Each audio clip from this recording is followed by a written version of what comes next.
Assalamualaikum warahmatullahi wabarakatuh. Perkenalkan, nama saya Nadia Jusmanisi, NIM 20076013, Prodi Pendidikan Teknik Informatika, jurusan Teknik Elektronika.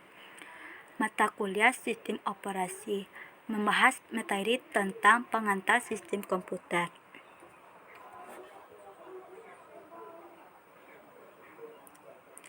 Yang pertama yaitu hierarki memori.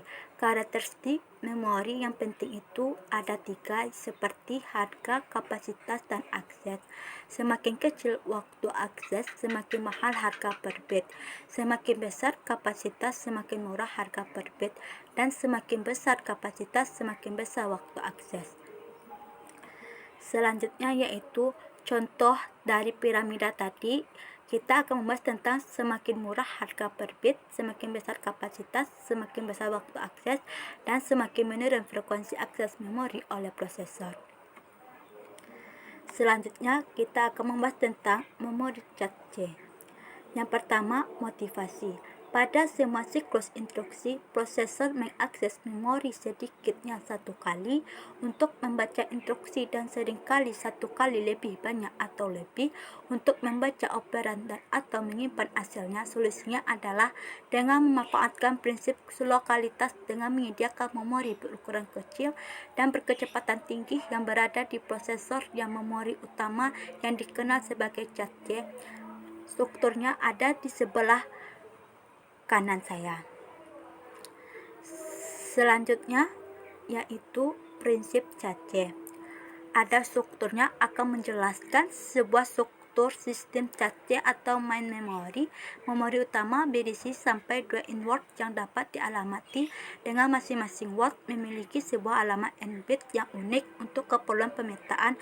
Memori ini dianggap terdiri dari sejumlah blok yang panjangnya tetap yang setiap bloknya masing-masing terdiri dari k word. Selanjutnya yaitu teknik komunikasi input atau output. Yang pertama, programming input atau output. Strukturnya ada di tengah-tengah. Proses saat prosesor sedang mengeksekusi sebuah program dan menjumpai sebuah instruksi yang berkaitan dengan input atau output. Yang kedua, kita membahas tentang pada programming input atau output. Model input atau output melakukan aksi yang diminta dan kemudian menyetel bit yang sesuai di dalam register status input atau output secara periodik sampai operasi selesai dilakukan merupakan tanggung jawab prosesor. Selanjutnya kita membahas tentang input drift input atau output. Alternatif lainnya adalah prosesor menerbitkan perintah input atau output ke modul dan kemudian melanjutkan lainnya setelah itu. Kemudian modul input atau output akan menginstruksi prosesor untuk meminta layanan pada saat modul itu telah siap saling bertukar data dengan prosesor mengeksekusi perpindahan data.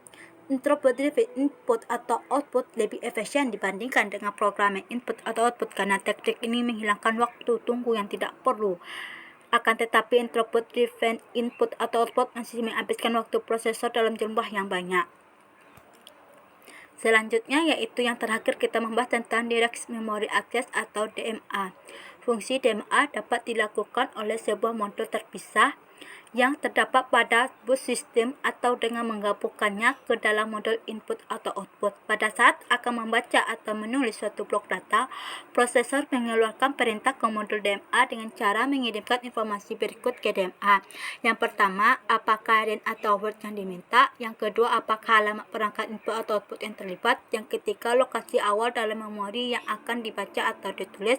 Yang keempat, jumlah word yang ditulis akan dibaca atau ditulis. Sekian dari saya. Kalau ada kata saya salah, mohon dimaafkan. Wabillahi taufiq wal hidayah. Assalamualaikum warahmatullahi wabarakatuh.